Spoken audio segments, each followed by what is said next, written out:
Salam sejahtera bagi kita semua. Shalom. Saudara-saudara, marilah kita mengikuti gerakan membaca Alkitab di hari yang ke-44. Sebelumnya, mari kita siapkan hati untuk berdoa. Segala puji dan syukur kami persembahkan kepadamu Tuhan, yang boleh memberikan kesempatan kami menikmati hari ini karena anugerah-Mu Tuhan. Di saat ini kami bermohon kepadamu, kiranya Engkau Tuhan yang akan berkati kami semua ketika mengikuti gerakan membaca Alkitab. Biarlah bagian firman Tuhan yang akan kami baca boleh menjadi pedoman dalam kehidupan kami setiap hari. Ini doa kami dalam nama Yesus Kristus kami berdoa. Amin. Bilangan pasal 9 sampai pasal 11 berkata begini. Tuhan berfirman kepada Musa di padang gurun Sinai, pada bulan yang pertama, tahun yang kedua, sesudah mereka keluar dari tanah Mesir. Orang Israel harus merayakan Paskah pada waktunya. Pada hari yang ke-14 bulan ini, pada waktu senja, haruslah kamu merayakannya pada waktu yang ditetapkan, menurut segala ketetapan dan peraturannya haruslah kamu merayakannya. Lalu Musa menyuruh orang Israel merayakan Paskah. Maka mereka merayakan Paskah pada bulan yang pertama, pada hari yang ke-14 bulan itu, pada waktu senja di padang gurun Sinai, tepat seperti yang diperintahkan Tuhan kepada Musa. Demikianlah dilakukan orang Israel. Tetapi ada beberapa orang yang najis oleh karena mayat, sehingga tidak dapat merayakan Paskah pada hari itu. Mereka datang menghadap Musa dan Harun pada hari itu juga. Lalu berkata kepadanya, "Sungguh pun kami najis oleh karena mayat. Dengan dasar apakah kami dicegah mempersembahkan persembahan bagi Tuhan di tengah-tengah orang Israel pada waktu yang ditetapkan?" Lalu jawab Musa kepada mereka, "Tunggulah dahulu. Aku hendak mendengar apa yang akan diperintahkan Tuhan mengenai kamu." Lalu berfirmanlah Tuhan kepada Musa, "Katakanlah kepada orang Israel, apabila salah seorang di antara kamu atau keturunanmu najis oleh karena mayat, atau berada dalam perjalanan jauh, maka ia harus juga merayakan Paskah bagi Tuhan. Pada bulan yang kedua, pada hari yang ke-14, pada waktu senja, haruslah orang-orang itu merayakannya. Beserta roti yang tidak beragi dan sayur pahit, haruslah mereka memakannya. Janganlah mereka meninggalkan sebagian daripadanya sampai pagi, dan satu tulang pun tidak boleh dipatahkan mereka. Menurut segala ketetapan Paskah, haruslah mereka merayakannya. Sebaliknya, orang yang tidak najis dan tidak dalam perjalanan, tetapi lalai merayakan Paskah, orang itu harus dilenyapkan dari antara orang-orang sebangsanya, sebab ia tidak mempersembahkan persembahan yang kepada Tuhan pada waktunya. Orang itu akan menanggung akibat dosanya. Apabila seorang asing yang telah menetap padamu hendak merayakan Paskah bagi Tuhan, maka haruslah ia merayakannya menurut segala ketetapan dan peraturan Paskah. Satu ketetapan harus berlaku bagi kamu, baik bagi orang asing maupun bagi orang Israel asli.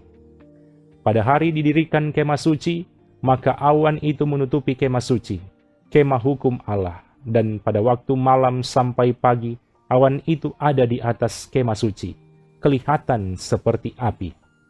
Demikianlah selalu terjadi, awan itu menutupi kemah, dan pada waktu malam kelihatan seperti api. Dan setiap kali awan itu naik dari atas kemah, maka orang Israel pun berangkatlah, dan di tempat awan itu diam, di sanalah orang Israel berkemah. Atas titah Tuhan, orang Israel berangkat, dan atas titah Tuhan juga mereka berkemah. Selama awan itu diam di atas kemah suci, mereka tetap berkemah. Apabila awan itu lama tinggal di atas kemah suci, maka orang Israel memelihara kewajibannya kepada Tuhan dan tidaklah mereka berangkat.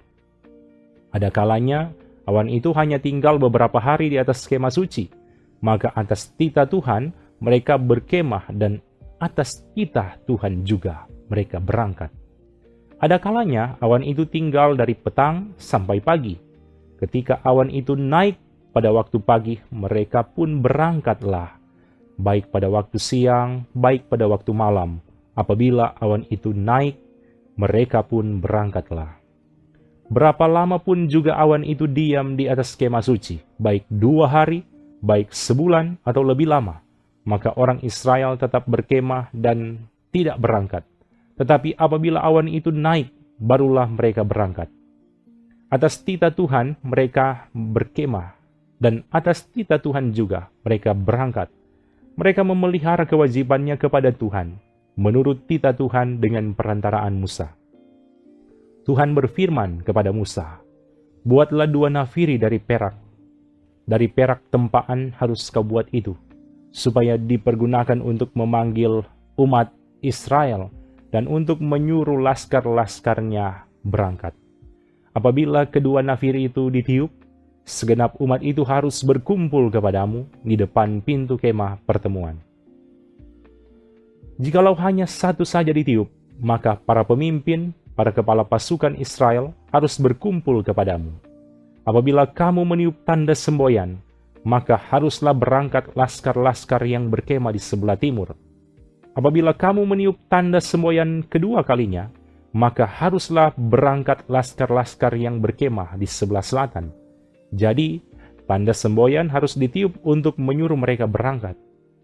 Tetapi untuk menyuruh jemaah itu berkumpul, kamu harus meniup saja tanpa memberi tanda semboyan.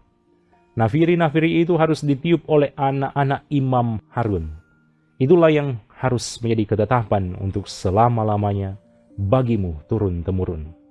Dan apabila kamu maju berperang di negerimu melawan musuh yang menyesakkan kamu, kamu harus memberi tanda semboyan dengan nafiri, supaya kamu diingat di hadapan Tuhan Allahmu dan diselamatkan daripada musuhmu. Juga pada hari-hari kamu bersukaria, pada perayaan-perayaanmu, dan pada bulan-bulan barumu, haruslah kamu meniup nafiri itu pada waktu mempersembahkan korban-korban bakaranmu dan korban-korban keselamatan. Maksudnya supaya kamu diingat di hadapan Allahmu. Akulah Tuhan Allahmu. Pada tahun yang kedua, pada bulan yang kedua, pada tanggal 20 bulan itu, naiklah awan itu dari atas kemah suci, tempat hukum Allah. Lalu berangkatlah orang Israel dari padang gurun Sinai menurut aturan keberangkatan mereka. Kemudian diamlah awan itu di padang gurun Paran. Itulah pertama kali mereka berangkat menurut titah Tuhan dengan perantaraan Musa. Terdahulu berangkatlah laskar yang dibawa panji-panji Bani Yehuda menurut pasukan mereka. Yang mengepalai laskar itu ialah Nahason bin Aminadab. Yang mengepalai laskar suku Bani Isakar ialah Netanel bin Suar. Yang mengepalai laskar suku Bani Sebulon ialah Eliab bin Helon. Sesudah itu kemah suci dibongkar, dan berangkatlah Bani Gerson dan Bani Merari yang mengangkat kemah suci itu. Kemudian berangkatlah laskar yang dibawa panji-panji Ruben menurut pasukan mereka. Yang mengepalai laskar itu ialah Elisur bin Sedeur. Yang mengepalai laskar suku Bani Simeon ialah Selumiel bin Surisyadai.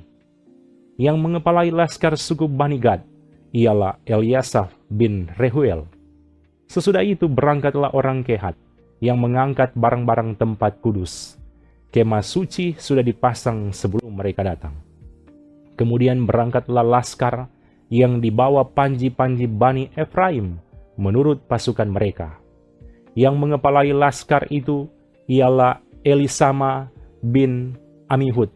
Yang mengepalai laskar suku Bani Manasye ialah Gamaliel bin Pedasur. Yang mengepalai laskar suku Bani Benyamin ialah Abidan bin Gideoni. Sebagai barisan penutup semua laskar itu, berangkatlah laskar yang dibawa panji-panji Bani Dan, menurut pasukan mereka. Yang mengepalai laskar itu ialah Ahiezer bin Amisyadai. Yang mengepalai laskar suku Bani Asyir ialah Pagiel bin Okran. Yang mengepalai laskar suku Bani Naftali ialah Ahira bin Enan. Itulah aturan keberangkatan orang Israel menurut pasukan mereka ketika mereka berangkat. Lalu berkatalah Musa kepada Hobab anak Rehuel orang Midian, mertua Musa, "Kami berangkat ke tempat yang dimaksud Tuhan ketika Ia berfirman, 'Aku akan memberikannya kepadamu.' Sebab itu, ikutlah bersama-sama dengan kami, maka kami akan berbuat baik kepadamu. Sebab Tuhan telah menjanjikan yang baik tentang Israel." Tetapi jawabnya kepada Musa, "Aku tidak ikut, melainkan aku hendak pergi ke negeriku dan kepada sanak saudaraku." Kata Musa, "Janganlah kiranya tinggalkan kami, sebab engkaulah yang tahu bagaimana kami berkemah di padang gurun, maka engkau dapat menjadi penunjuk jalan bagi kami.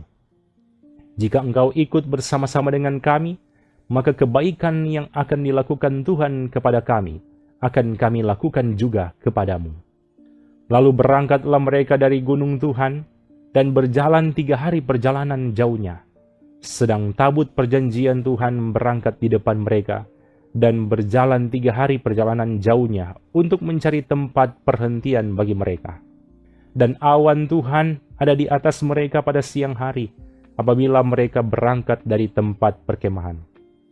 Apabila tabut itu berangkat, berkatalah Musa, "Bangkitlah Tuhan, supaya musuhmu berserak dan orang-orang yang membenci engkau melarikan diri dari hadapanmu." Dan apabila tabut itu berhenti, berkatalah ia, "Kembalilah Tuhan kepada umat Israel yang beribu-ribu laksa ini." Pada suatu kali, bangsa itu bersungut-sungut di hadapan Tuhan tentang nasib buruk mereka. Dan ketika Tuhan mendengarnya, bangkitlah murkanya. Kemudian menyalalah api Tuhan di antara mereka dan merajalela di tepi tempat perkemahan.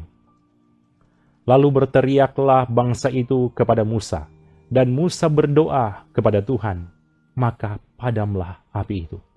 Sebab itu orang menamai tempat itu Tabera, karena telah menyala api Tuhan di antara mereka. Orang-orang bajingan yang ada di antara mereka kemasukan nafsu rakus, dan orang Israel pun menangislah pula, serta berkata, "Siapakah yang akan memberi kita makan daging?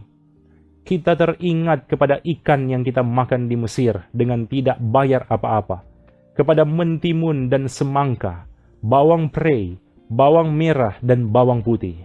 Tetapi sekarang kita kurus kering, tidak ada sesuatu apapun kecuali mana ini saja yang kita lihat. Adapun mana itu seperti ketumbar dan kelihatannya seperti damar bedola." Bangsa itu berlari kian kemari untuk memungutnya, lalu menggilingnya dengan batu kilangan atau menumbuknya dalam lumpang. Mereka memasaknya dalam periuk dan membuatnya menjadi roti bundar. Rasanya seperti rasa panganan yang digoreng. Dan apabila embun turun di atas perkemahan pada waktu malam, maka turunlah juga mana di situ. Ketika Musa mendengar bangsa itu, yaitu orang-orang dari setiap kaum, menangislah di depan pintu kemahnya. Bangkitlah murka Tuhan dengan sangat, dan hal itu dipandang jahat oleh Musa. Lalu berkatalah Musa kepada Tuhan, "Mengapa kau perlakukan hamba-Mu ini dengan buruk? Dan mengapa aku tidak mendapat kasih karunia di mata-Mu, sehingga engkau membebankan kepadaku tanggung jawab atas seluruh bangsa ini? Akulah yang mengandung seluruh bangsa ini, atau akukah yang melahirkannya, sehingga engkau berkata kepadaku, 'Pangkulah dia seperti pak pengasuh memangku anak yang menyusu. Berjalan ke tanah yang kau janjikan dengan bersumpah kepada nenek moyangnya.' dari manakah aku mengambil daging untuk diberikan kepada seluruh bangsa ini? Sebab mereka menangis kepadaku dengan berkata, berilah kami daging untuk dimakan. Aku seorang diri tidak dapat memikul tanggung jawab atas seluruh bangsa ini, sebab terlalu berat bagiku. Jika engkau berlaku demikian kepadaku, sebaiknya engkau membunuh aku saja, jika aku mendapat kasih karunia di matamu, supaya aku tidak harus melihat celakaku. Lalu berfirmanlah Tuhan kepada Musa, kumpulkanlah di hadapanku dari antara para tua-tua Israel 70 orang, yang kau ketahui menjadi tua-tua bangsa dan pengatur pasukannya. Kemudian bawalah mereka ke kemah pertemuan, supaya mereka berdiri di sana bersama-sama dengan engkau. Maka aku akan turun dan berbicara dengan engkau di sana. Lalu sebagian dari roh yang hinggap padamu itu akan kuambil dan kutaruh atas mereka. Maka mereka bersama-sama dengan engkau akan memikul tanggung jawab atas bangsa itu. Jadi tidak usah lagi engkau seorang diri memikulnya. Tetapi kepada bangsa itu haruslah kau katakan, kuduskanlah dirimu untuk besok, maka kamu akan makan daging. Sebab kamu telah menangis di hadapan Tuhan dengan berkata, siapakah yang akan memberi kami makan daging? Begitu baik keadaan kita di Mesir, bukan? Tuhan akan memberi kamu daging untuk dimakan. Bukan hanya 1 hari kamu akan memakannya, bukan 2 hari, bukan 5 hari, bukan 10 hari, bukan 20 hari, tetapi genap sebulan lamanya, sampai keluar dari dalam hidungmu dan sampai kamu muak, karena kamu telah menolak Tuhan yang ada di tengah-tengah kamu, dan menangis di hadapannya dengan berkata, untuk apakah kita keluar dari Mesir? Tetapi kata Musa, bangsa yang ada bersama aku ini berjumlah 600.000 orang berjalan kaki.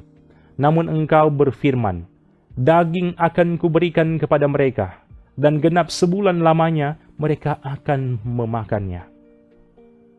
Dapatkah sekian banyak kambing domba dan lembu sapi disembeli bagi mereka, sehingga mereka mendapat cukup? Atau dapatkah ditangkap segala ikan di laut bagi mereka, sehingga mereka mendapat cukup?